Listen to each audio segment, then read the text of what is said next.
Irmãos, presta atenção. A Bíblia ensina que a humanidade ela está dividida em dois grupos.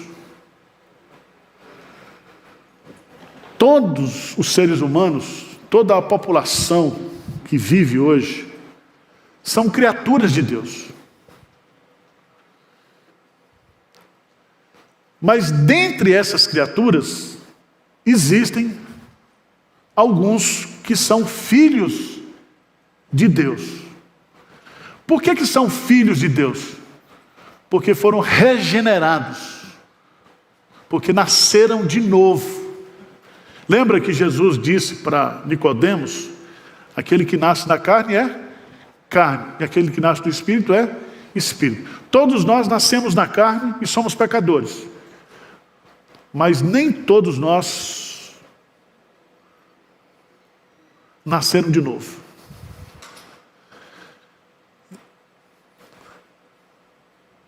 Vocês entendem essa diferença ou não? Todos são criaturas, mas nem todos são filhos. Por que isso?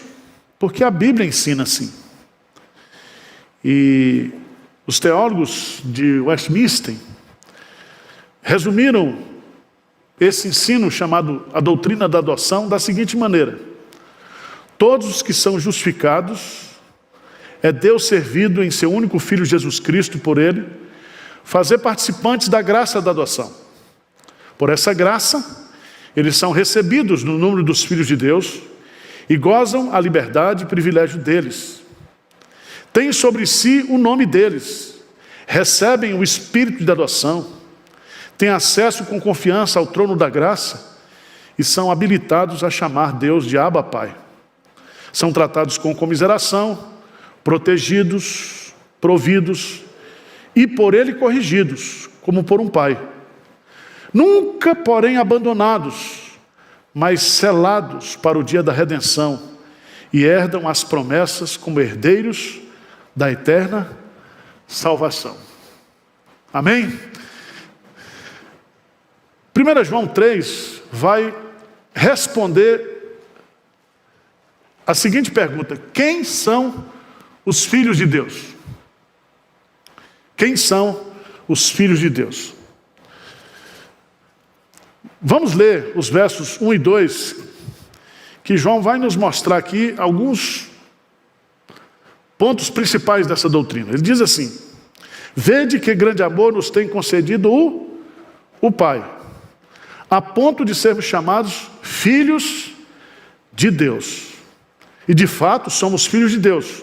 Por essa razão o mundo não nos conhece, porquanto não conheceu a Ele mesmo. Amado, agora somos filhos de Deus, e ainda não se manifestou o que haveremos de ser. Sabemos que quando Ele se manifestar, seremos semelhantes a Ele, porque haveremos de vê-lo como Ele é.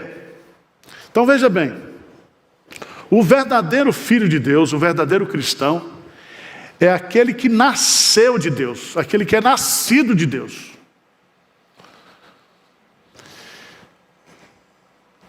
E aqui nesse versículo primeiro que nós lemos, tem 3 lições importantes. Primeiro, é que o Filho foi gerado por Deus. Vede que grande amor nos tem concedido o Pai, a ponto de sermos o quê? Chamados o quê? Filho de Deus. Ele diz, e de fato nós somos o quê? Filhos. Nós somos filhos por direito jurídico de adoção, e nós somos filhos de fato por regeneração. Vamos, por favor, lá, o Evangelho de João, o mesmo autor das cartas, ele abre lá, João capítulo 1, por favor. Evangelho de João, capítulo 1. Veja, por favor, versos 12 e 13. Vamos ler juntos? João, capítulo 1, versos 12 e 13.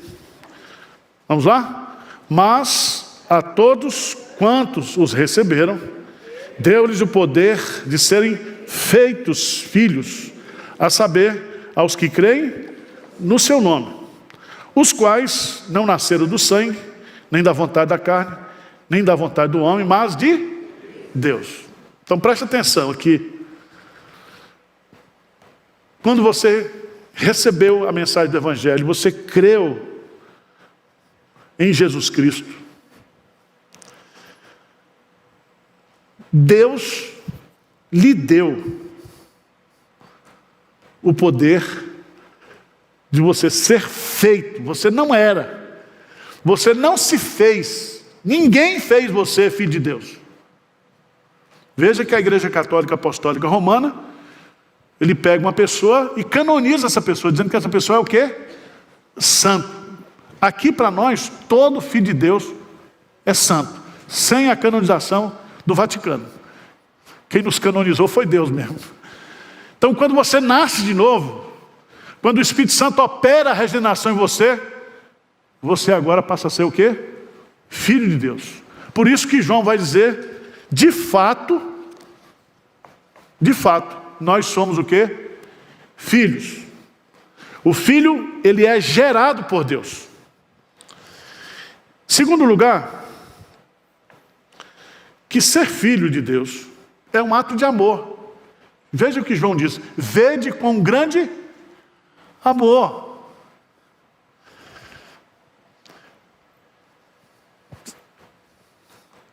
Significa que você não foi, ou não é, um filho de Deus. Você não foi regenerado por acidente.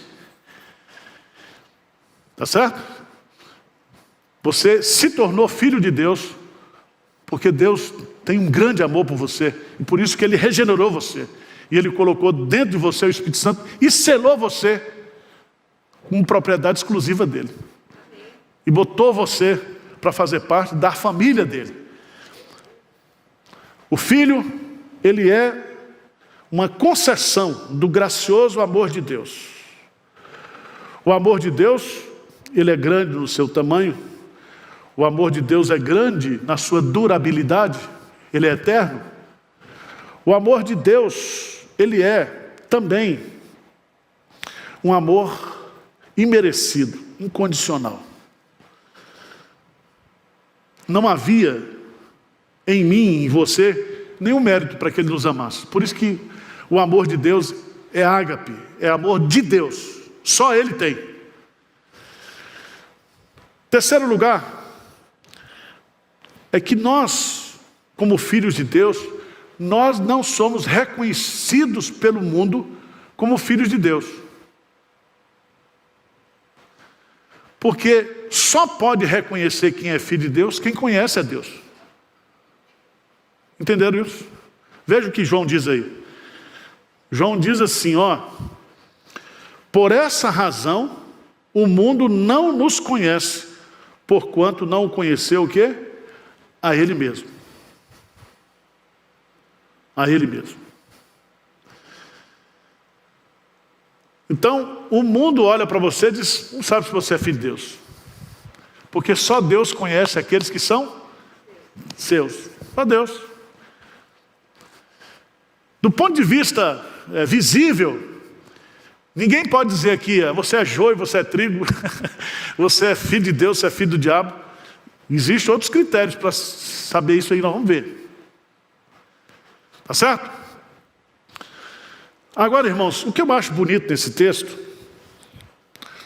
é que João está usando aqui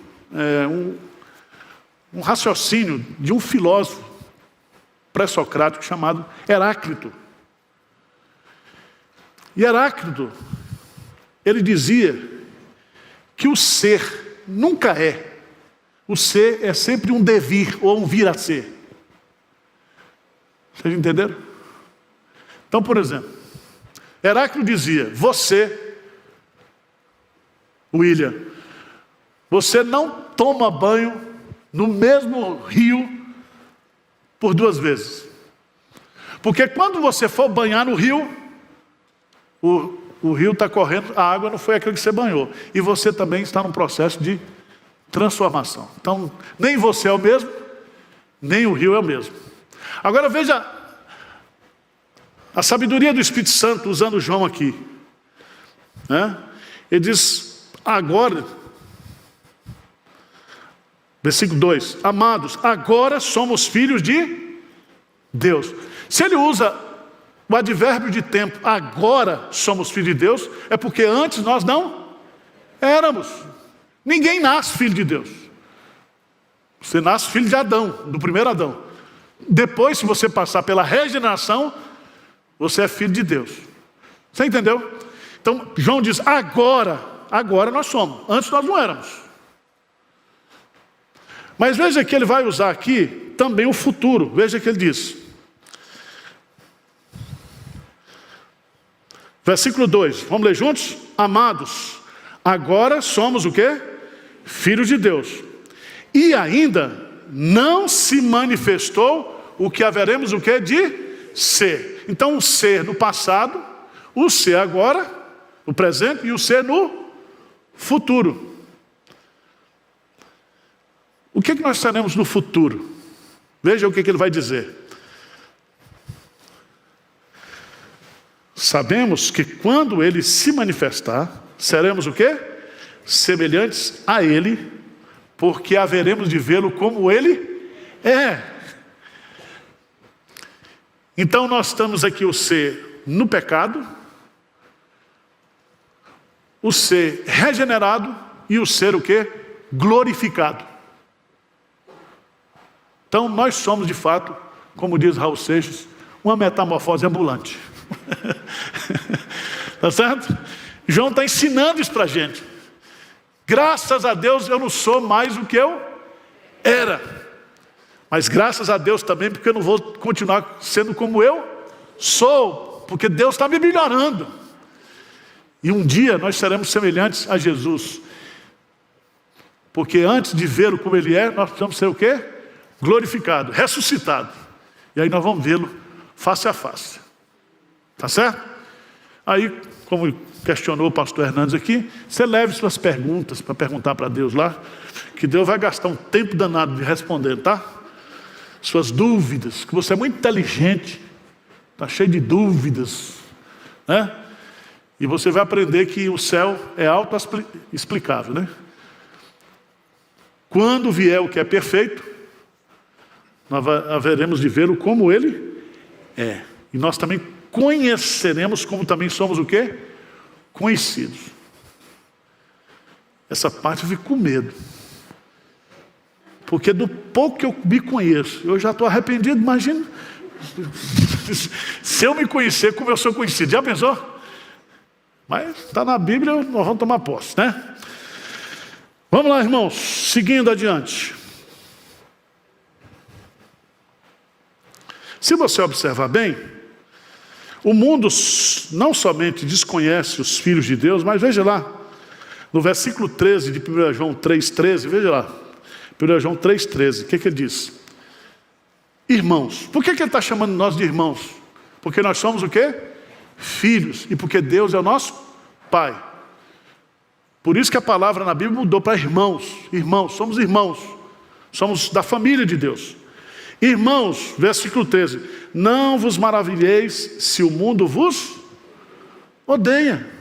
Então o mundo não somente desconhece, não reconhece os filhos de Deus, mas quando reconhece, sabe o que faz? Odeia. Odeia. Mas vamos lá. Qual é o perfil? Depois de definir aqui para a gente o que é ser filho de Deus, João vai trabalhar aqui o perfil espiritual. Como é que eu sei que alguém é filho de Deus? Primeiro, quais são as marcas que identificam um verdadeiro filho de Deus, alguém que nasceu de novo? Primeira delas, a partir do versículo 3, certo? Versículo 3. O que diz aí? E assim mesmo se purifica todo que nele tem esta esperança. Que coisa linda, irmãos. Purificação, santidade. Então, se você quer saber se alguém é crente, olha para a vida dele. Jesus disse, pelos frutos conhecereis. E todo filho de Deus, todo aquele que permanece em mim, esse dá muitos frutos. Porque o fruto, na Bíblia, é produtividade, mas é caráter também. É isso? A Bíblia fala que todo crente, ele tem que manifestar o fruto do Espírito. Se você pegar as bem-aventuranças, você vai descobrir ali que nós somos bem-aventurados não por aquilo que nós fazemos, mas por aquilo que nós somos. E ali tem. A primeira delas é que nós somos pobres de espírito, humilde de espírito. Você não pode encontrar um filho de Deus soberbo. Se encontrar um filho de Deus verdadeiro soberbo, ele está completamente equivocado. É a mesma coisa de você encontrar um demônio humilde. Não tem. Tá certo? Então, vida de santidade. Segunda coisa. Veja lá, por favor. Ele diz assim: todo aquele que pratica o pecado também transgride a lei, porque o pecado é a transgressão da lei. Sabeis também que ele se manifestou para tirar os pecados e nele não existe o quê? Pecado. Preste atenção que o processo de santificação que está acontecendo em mim, de purificação, se dá justamente baseado na obra de Cristo. Preste atenção, gente.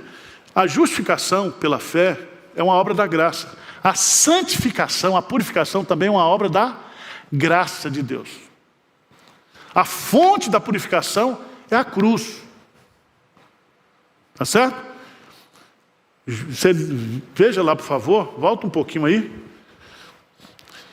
1 João 2, no início, diz assim: filhinhos meus, estas coisas vos escrevo para que não pequeis. Se todavia alguém pecar, temos advogado junto ao Pai, Jesus Cristo o justo.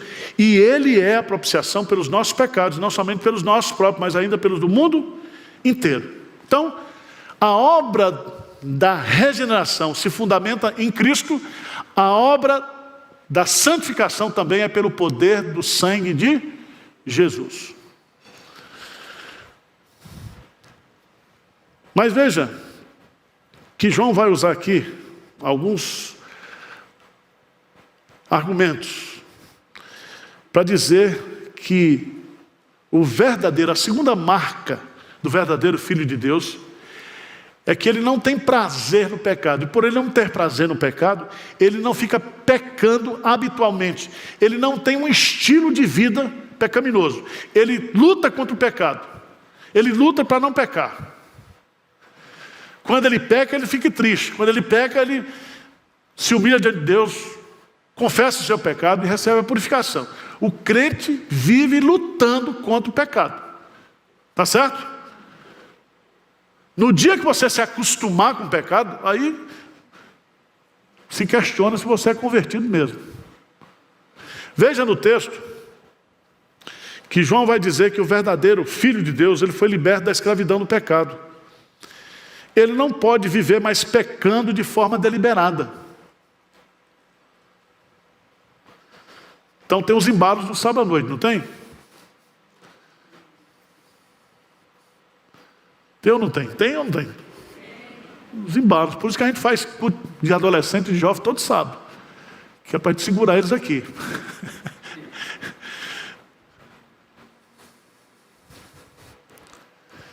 Você pode ir para o embalo ou pode não ir. Certo? Se você for, é uma decisão sua. Mas se você não quiser ir também, você pode dizer assim: hoje eu não vou sair para pecar. E cada um aqui é responsável pela sua santificação, viu? Cada um purifica a si mesmo. Pastor, igreja não tem água benta para ficar penitência, não. Você, meu filho, é responsável. Tem determinados pecados que você não peca sozinho. Tem que ter outro para pecar junto, né? E quando um não quer, dois não pecam, não é assim? É. Não devemos pecar, porque Jesus morreu pelos nossos pecados e destruiu as obras do diabo. Não devemos pecar, porque o Espírito Santo habita em nós para nos capacitar a vencer as tentações. Veja aí, por favor, No versículo 9, o que diz aí? Todo aquele que é nascido de Deus não vive na prática de pecado, pois o que permanece nele é a divina semente. Ora, esse não pode, não é que ele não quer não, ele não pode viver pecando, porque é nascido o quê? De Deus. Preste atenção, não existe pecado na sua vida que você não pode ser liberto. Tá certo? Porque Cristo já morreu pelos seus pecados para libertar você. Então clame pelo sangue de Jesus, clame, lute.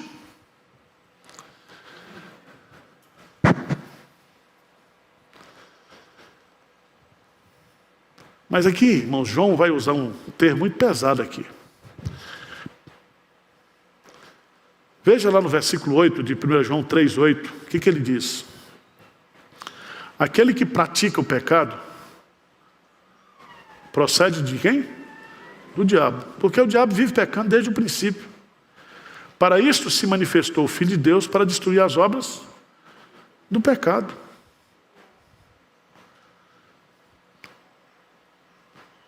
João aqui pega pesado. Ele diz que tem os filhos de Deus que buscam uma vida de santidade, santificação, que luta contra o pecado, que luta para não pecar, e tem os filhos do diabo. Lembra que Jesus falou para os fariseus? Os fariseus diziam que eles tinham por pai Abraão. Aí Jesus diz, não, o pai de vocês é o diabo, que ele é homicida desde o princípio e ele mente. O diabo é o pai de toda mentira.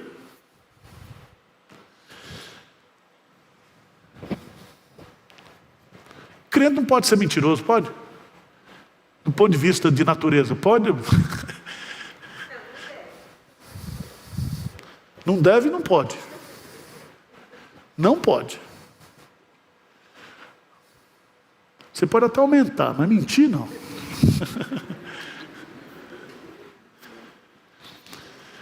E tem gente que tem um hábito, crente tem hábito de mentir. Então, preste atenção. Se você tem esse hábito, o que é santificação? Santificação é você deletar os hábitos antigos que você tinha antes de ser crente e implantar em você um hábito, certo? Por exemplo, está lá em Efésios, aquele que roubava, não roube mais, mas trabalhe com as suas próprias mãos para abençoar os outros. Aquele que mentia, não minta mais. Aquele que se irava, que não perdoava, ele diz agora, não se ponha o sol sobre a vossa ira, perdoai-vos uns aos outros. Então, irmãos, o Filho de Deus, ele está em processo de santificação. O Filho de Deus não vive pecando ou na prática habitual do pecado.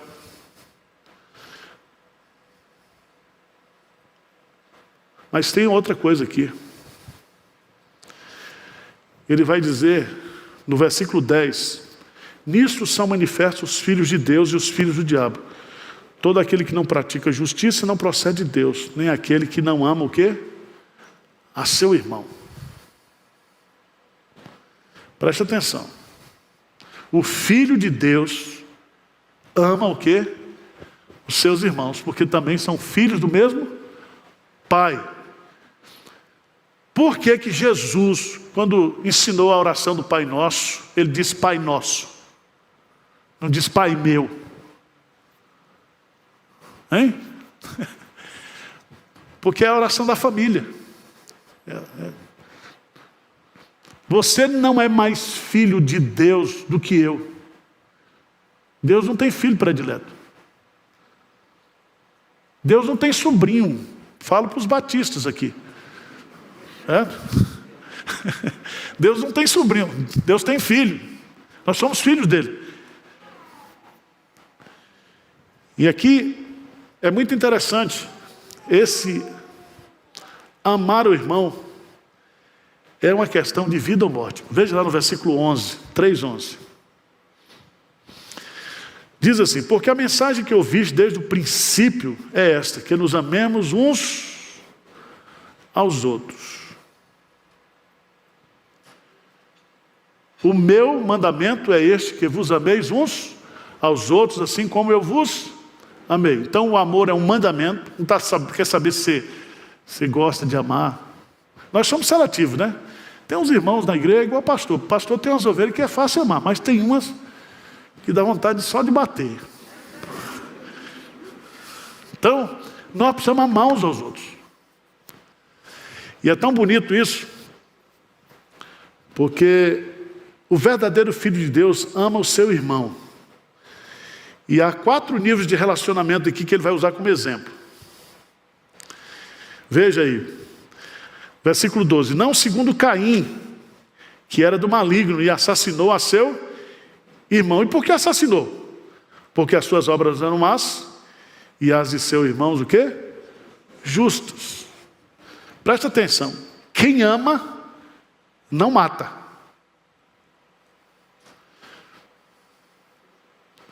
Se Caim de fato amasse Abel, não teria o quê? Matado Abel. Nós temos muitos crimes passionais, não temos? Principalmente aqui no Brasil, feminicídio, homicídio. Por quê? O sujeito não aceitou que a mulher terminasse a relação, era uma relação doentia, o cara vai lá, mata a mulher e tenta o suicídio dando um tiro no pé. Né? Isso não é amor, porque o amor não mata. Isso é qualquer outra coisa, menos amor. E eu devo amar o meu irmão e querer o bem do meu irmão. Então, homicídio. Quem ama não mata. Segundo lugar, veja nos versos 13 a 15. Irmãos, não vos maravilheis se o mundo vos odeia. Nós sabemos que já passamos da morte para a vida porque amamos os irmãos. Aquele que não ama, permanece onde? Na morte está morto, não nasceu de novo. Então, preste atenção, quem ama não mata, e quem ama também não odeia. Como é que um crente diz, pô, eu te odeio? Não pode dizer isso, meu irmão. Como é que você vai dizer isso para um irmão seu na fé?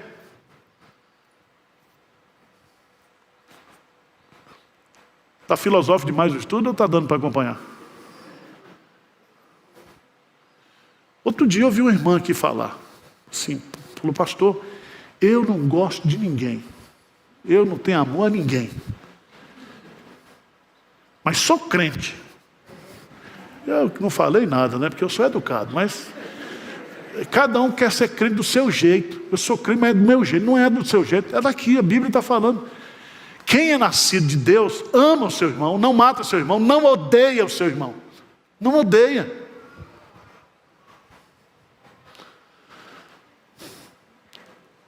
Homicídio. Quem ama não mata. Ódio. Quem ama não odeia. Mas vem outra coisa interessante, que é a questão da indiferença. 1 João 3,16. O que diz aí? Nisto conhecemos o amor, que Cristo deu a sua vida por nós e devemos dar a nossa vida pelos irmãos. Versículo 17. Vê aí. Ora, aquele que possuir recursos deste mundo e vir a seu irmão padecer necessidade e fechar-lhe o seu coração, como pode permanecer nele o amor de Deus? Presta atenção, você que está aqui em São Paulo, você sabe que tem irmão seu passando fome. Você não sente nada, você dorme tranquilo. E eu que sou doido para ficar fazendo campanha de cesta básica. Você já pensou nisso?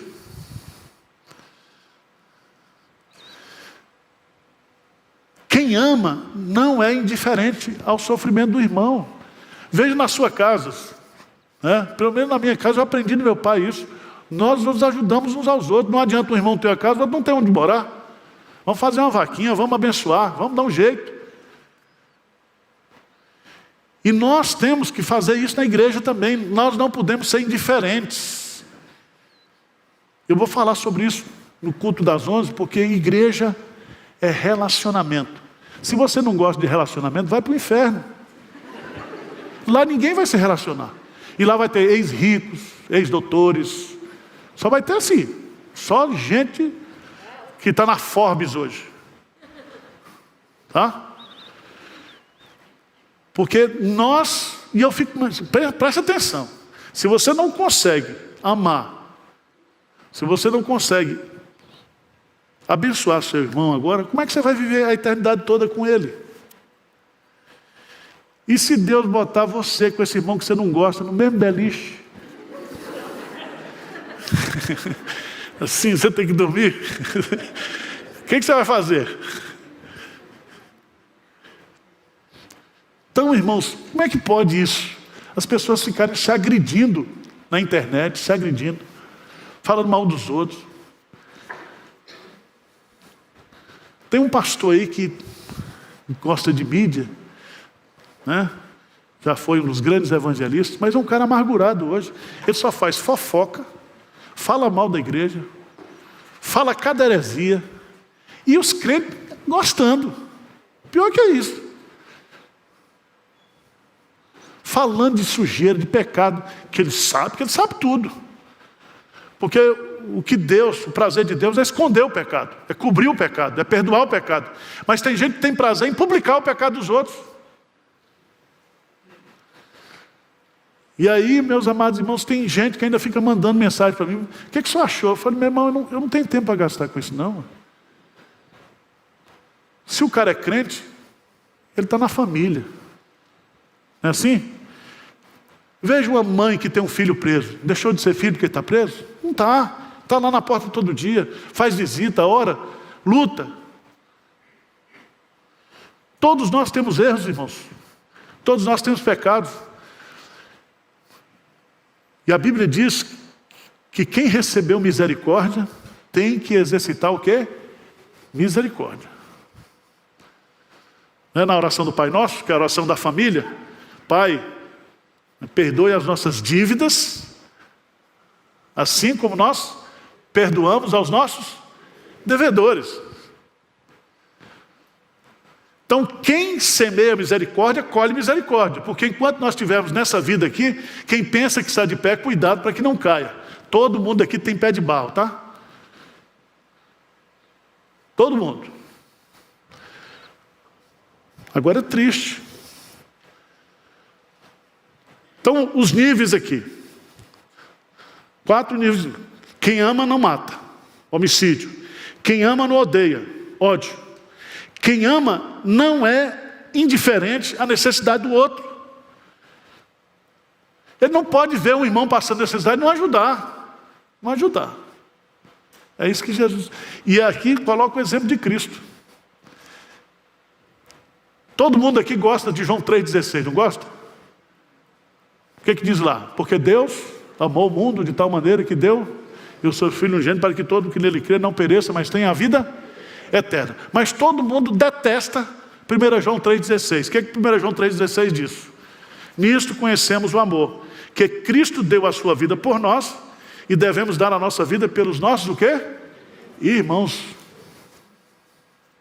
Você quer seguir o exemplo de Cristo? Porque Cristo, Ele deu a vida por nós, que somos os irmãos dEle, para fazermos parte da família dEle. A gente poderia usar a expressão, Ele é o nosso irmão mais velho, né? É o nosso irmão mais velho. Então, meu irmão, como nós cantamos aqui, né? Aquele hino que é muito bonito, que Jesus saiu por toda parte, abençoando a vida das pessoas. E esse cântico diz, nós somos os olhos de Cristo, para ver o aflito. Nós somos as mãos de Cristo, nós somos os pés de Cristo.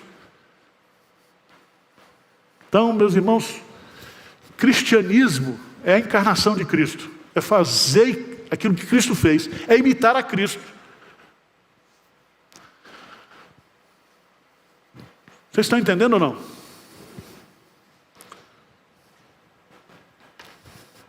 Primeira João 3,18, o que diz aí? 1 João 3,18, vamos ler juntos? Filhinhos, não amemos nem de língua, mas de fato e de verdade. Tem uns irmãos na igreja que desenvolveram uma linguagem fingida. Ô irmãozinho, sabe? Quer passar uma espiritualidade que ele não tem. Um negócio fingido. Irmãos, veja que João está botando o dedo aqui na nossa ferida. Ele diz, quem ama, faz pelo outro. Filhinhos, não amemos de palavra. Vamos, por favor, voltar ali para Tiago.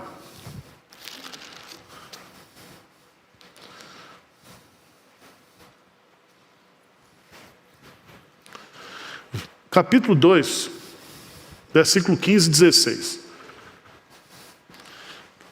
O que diz lá? Está falando de irmão, tá? Se um irmão ou uma irmã estiverem carecidos de roupa e necessitados do alimento cotidiano, e qualquer dentre vós lhe disser, ide em paz, aquecei-vos e fartai-vos, sem contudo lhe dar o necessário para o corpo, qual é o proveito disso? Então os irmãos gostam de orar, né? Não, irmão, não, vou orar por você agora. Não, meu irmão, ora e mete a mão na carteira, desgraçado. Dá alguma coisa, seu irmão está passando necessidade. Entendeu? Vai resolver o problema do cara? Não, vai em paz. Aquela linguagem de piedade que não resolve o problema. Então, irmãos, uma das coisas que eu aprendi, o exemplo de meu pai e de minha avó, e que eu sinto prazer, é generosidade. Eu quero gastar menos comigo e mais com os outros. Essa é a filosofia da nossa igreja. Por isso que nossa igreja é abençoada. Entendeu? Pandemia, todo mundo desesperado, aqui nós estamos crescendo. Domingo que vem nós vamos receber umas 150 pessoas, já recebemos 250. Esse ano nós crescemos 400 novos membros aqui na sede. Todas as contas pagas, a gente construindo, investindo. Uma bênção. E quanto mais a gente faz, mais Deus manda. Manda. Agora o cara que chega aqui com fome, não sai com oração, não sai com oração, mas com comida. Para de amar com língua, palavra, não sei o quê, papapá. E outra coisa, cuidado com o marketing social, tá? O que a tua mão direita fizer, que a esquerda não veja. Não toca a trombeta não, tá? Eu estou dando. Eu sou o top da generosidade. Não faço isso não. Generosidade não é para ser exibida. Quando a gente faz alguns vídeos aqui sobre generosidade, sobre cesta básica, é para a gente conseguir mais cesta. Deu para entender, né? Você manda distribuir na cesta, o povo sendo atendido. Chega o caminhão de cesta, eu faço o vídeo. Gente, está chegando mais 1000 cestas aqui, vamos continuar dando cesta. Uma coisa também, meus irmãos, às vezes, quem está pedindo e necessitando, está num estado de humildade, de humilhação. E você não pode aproveitar disso também para o quê? Humilhar a pessoa. Certo? Teve uma irmã que mandou no meu Instagram, pastor, cesta básica eu tenho aqui em casa, está faltando gás. Aí nós mandamos um botijão de gás para ela, assim, o dinheiro, né? Se ela estiver mentindo, a língua dela vai queimar no inferno, né? Não se preocupe, faça o bem e deixa que Deus o quê? Cuida de tudo. Deus cuida, pode ter certeza disso. Sabe que quando nós amamos e praticamos o nosso amor pelos irmãos, nós recebemos 3 bênçãos, 3 benefícios. Veja nos versos 19 e 20. 1 João 3, 19 e 20. O que é que diz lá? Hein? O que é que diz? O que é que diz? E nisto conheceremos que somos da verdade, bem como perante Ele, tranquilizaremos o nosso quê? Coração. Quando você ama, você vive tranquilo. Quando você não ama, odeia, você vive o quê? Intranquilo. tranquilizaremos o nosso coração. Essa palavra é uma palavra muito linda aqui, né? Por que nós estaremos com o nosso coração tranquilo?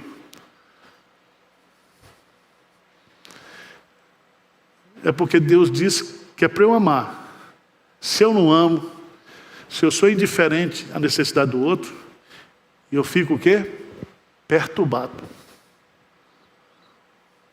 Por isso que a Bíblia fala, diz, mais bem-aventurado é dar do que receber. Veja o que João vai colocar no versículo 20 aí, veja que coisa linda, ele diz o quê? Pois, se o nosso coração nos acusar, certamente Deus é maior do que o nosso coração e conhece o quê? Todas as coisas. Deus sabe quando eu posso e Deus sabe quando eu não posso.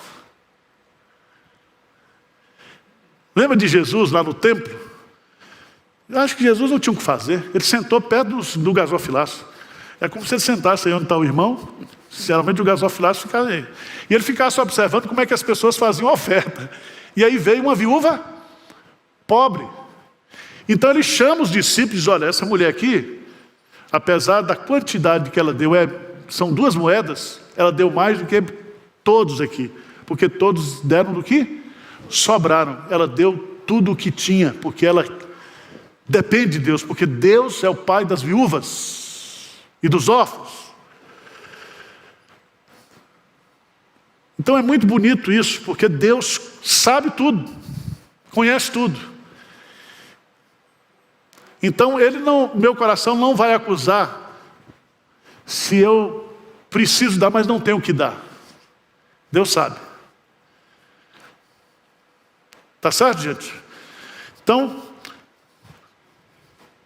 segunda bênção, eu acho isso lindo aqui, versos 21 e 22. O que diz? Amados, se o coração não nos acusar, temos confiança diante de Deus. Acusar de quê? De que nós não estamos amando, de que nós estamos odiando, de que nós somos indiferentes. Mas quando a gente ama, diz aí, amados, se o coração não nos acusar, temos confiança diante de Deus. E aquilo que pedimos dele, o quê? Recebemos, porque guardamos os seus mandamentos e fazemos diante dele o que lhe é agradável. Quando você ama, meu irmão, você não somente tem tranquilidade diante de Deus, mas quando você ama, você ora e Deus o quê? Responde às suas orações. Deus responde. Você já notou lá em Pedro que diz que quando o marido briga com a mulher, o homem ora, o marido ora e Deus não responde? Já pensou o tanto de oração que está bloqueada?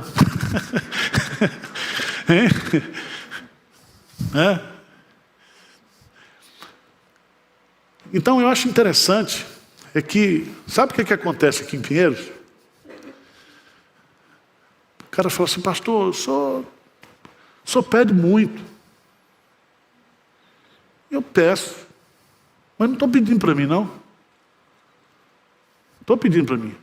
Paulo, quando pede lá, ele não pede para ele. Ele pediu para os crentes pobres. E tem gente que dá com motivações diferentes. Então, por exemplo, tem gente que gosta de mandar oferta para a cesta básica. Tem gente que gosta de mandar oferta para missões. Tem gente que gosta de ofertar para construção. Irmãos, a gente vai abençoando tudo, todo mundo, porque chega, sai, nós não temos aplicações, não temos nada. Mateus 7, pedir, dá-se-vos-á, pois tudo aquilo que pede, recebe um fluxo de bênção. É um canal de bênção. E quando aperta aqui, e você precisa para ali, Deus manda para ali. Deus manda. Tá certo? Você imagine que nessa pandemia, nós estamos chegando a quase 4 milhões de reais de ajuda de cesta básica para o povo. 80 mil cestas. Multiplica, era 32, agora é 40.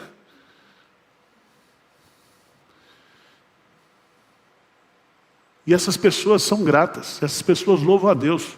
E essas pessoas nos veem porque eles oraram a Deus e Deus levantou a gente para dar. Aí Deus vai, manda bênção para cá para nós. E o povo ora lá e Deus abençoa aqui também. Então é um fluxo, uma dinâmica de bênção. De bênção. Mas a terceira bênção, já estou encerrando.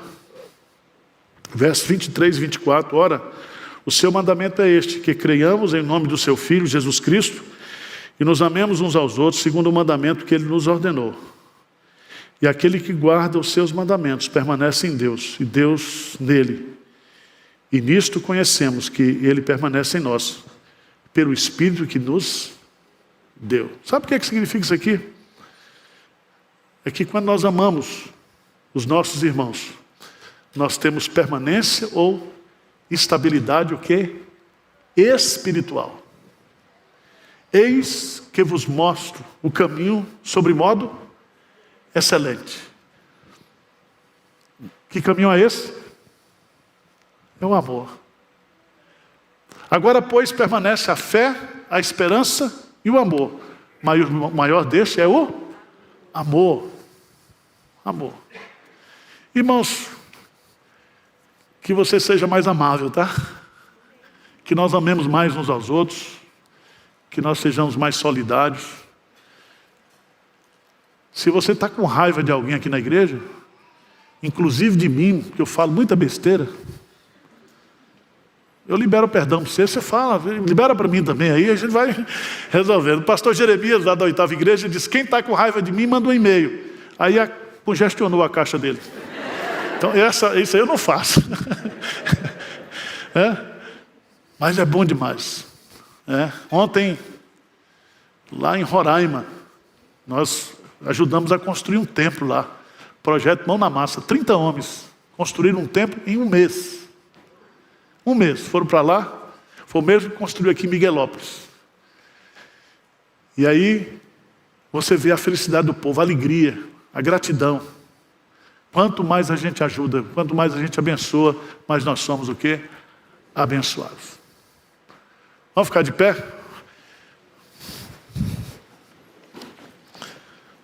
11 horas tem mais, tá? E agora não tem negócio de inscrição, não. Você pode assistir das 8 até 19. Não tem mais o Faustão, você perdeu a programação de domingo à tarde. Senhor Deus, nós estamos diante de Ti aqui, Senhor. E não há coisa secreta na minha vida, na vida de ninguém aqui. Diante dos Teus olhos. O Senhor também conhece as motivações do nosso coração. O Senhor é que põe as motivações corretas. O Senhor é que nos quebranta. O Senhor é que nos dá humildade. O Senhor é quem nos sonda e nos conhece. Pai, ajuda-nos, como filhos de Deus, como filhos do Pai, a amarmos uns aos outros. Que a nossa igreja, ela seja tomada por este amor. Que ela seja conhecida por este amor. Que haja no coração de cada irmão aqui esse desejo de aumentar o amor a Ti, o amor uns aos outros. E que esse amor não seja de língua, de palavra, não seja um amor fingido, pelo contrário, um amor ardente, um amor eficaz, um amor que gera obras e ações. Essa é a nossa humilde oração nessa manhã, em nome de Jesus. Amém. Deus abençoe todos.